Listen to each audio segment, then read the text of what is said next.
Quelle vie privée, pardon? Quelle vie privée? Les téléphones portables, en réalité, les codes dans les téléphones portables ne protègent pas les téléphones. C'est ce que vous oubliez. On ne met pas de code dans notre téléphone pour protéger le téléphone, mais pour protéger nos données. C'est pour protéger nos données qu'on met code dans les téléphones. Les informaticiens le savent. Ils le savent très bien. C'est pour protéger nos données sur notre téléphone. Tu as même code pour ça. Même si vous mettez 1 million de codes dans ton téléphone, on prend, on va déverrouiller. Il y a les hackers pour ça. On prend, on va déverrouiller. Mais c'est pour protéger notre téléphone, pour ne pas avoir un accès direct à nos données. Ailleurs, par exemple, quand on vole ton téléphone, ce n'est pas pour aller vendre, mais c'est pour prendre les données qui sont dans le téléphone. C'est pour cela on verrouille, on met le code, pour ne pas que tout le monde ait accès. Pour ne pas que tout le monde ait accès. Les personnes qui doivent avoir accès doivent être restreintes. Pour ne pas que tout le monde.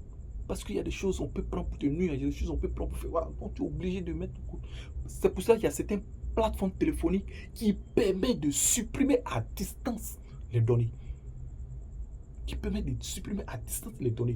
Pourquoi supprimer à distance les données? Parce qu'on sait qu'on n'a pas envie que celui qui a notre téléphone ait accès à ça. C'est pour cela qu'on met des codes dans notre téléphone. Pas pour protéger notre téléphone, mais pour protéger nos données. Pour protéger nos données. Un an, quand il va nous donner le téléphone verrouillé, il sourit, il dit papa, 2, 3, 30 moments, il a déjà déverrouillé. Tu vas le dire quoi? Donc, évitez de parler de vie privée. On n'a pas de vie privée. Tu parles de vie privée alors que tu es sur les réseaux sociaux. Tu parles de vie privée alors que tu as un téléphone portable. Vous savez ce que... Non, si vous savez beaucoup de... Si vous savez, vous n'allez plus parler de vie privée. On n'a pas de vie privée. On n'a pas de vie privée.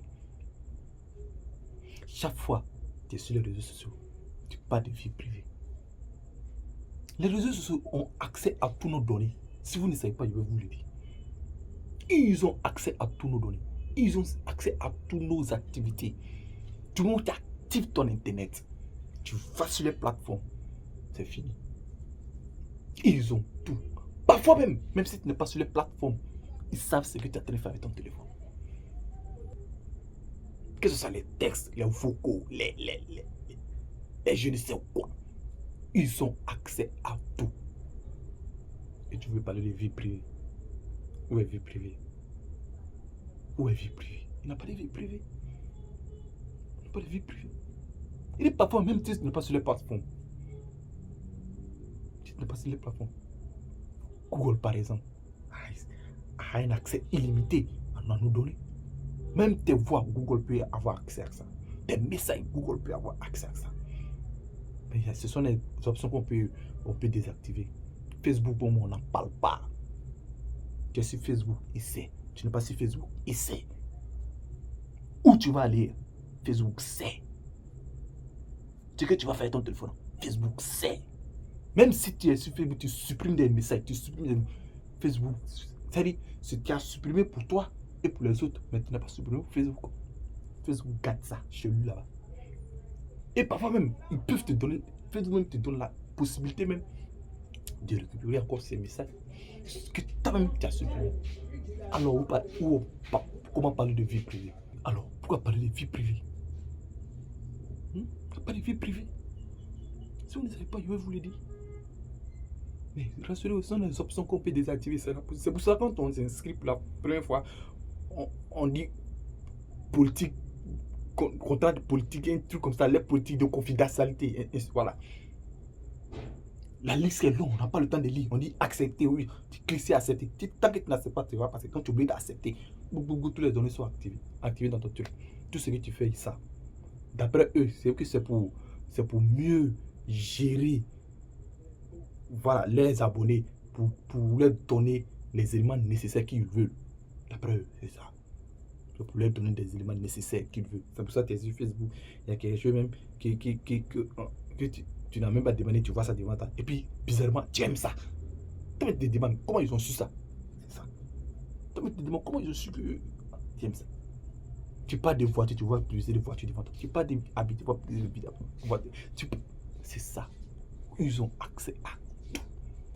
Et tu vas me parler de vie privée. Quand on ne sait rien, c'est pour cela pas de vie privée. Donc, évitez de parler de vie privée avec vos conjoints. Évitez. Ça ne résout rien. Ça ne va vous amener nulle part. Soyez clair, comme je le dis. Soyez limpide, comme je le dis. Soyez yalin, comme je le dis, avec vos conjoints et vos conjointes. Que c'est clair. Que c'est clair. Le mensonge n'a pas sa place dans le couple. Le mensonge n'a pas sa place dans le couple. Le mensonge n'a pas sa place dans le couple. Napoléon Bonaparte l'a dit.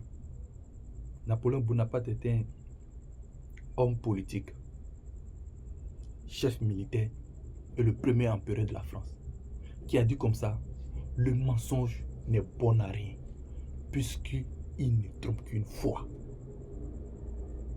Le mensonge n'est bon à rien, puisqu'il ne trompe qu'une fois. Pourquoi mentir? Pourquoi toujours mentir? Nietzsche va aussi dans ce sens. Nietzsche dit comme ça: ce qui me bouleverse, ce n'est pas que tu m'aies menti, c'est que désormais, je ne pourrai plus te croire. Vous voyez ce que le mensonge est capable de faire. Vous voyez.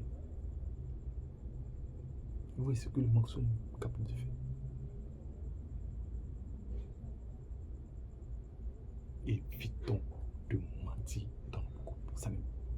Ça ne sert à rien. Ça ne sert à rien. Il y a certains mensonges, ça va, on peut accepter. C'est ce qu'on appelle parfois, bon, chacun a sa manière de parler, mais les mensonges bénis. Ce sont des mensonges bénis.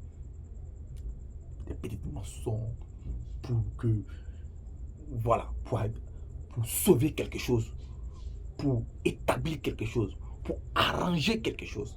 Il n'y a pas de problème, c'est acceptable. Lorsque ça devient un jeu pour nous, là c'est catastrophique. C'est catastrophique. Il faut éviter de mentir dans nos couple.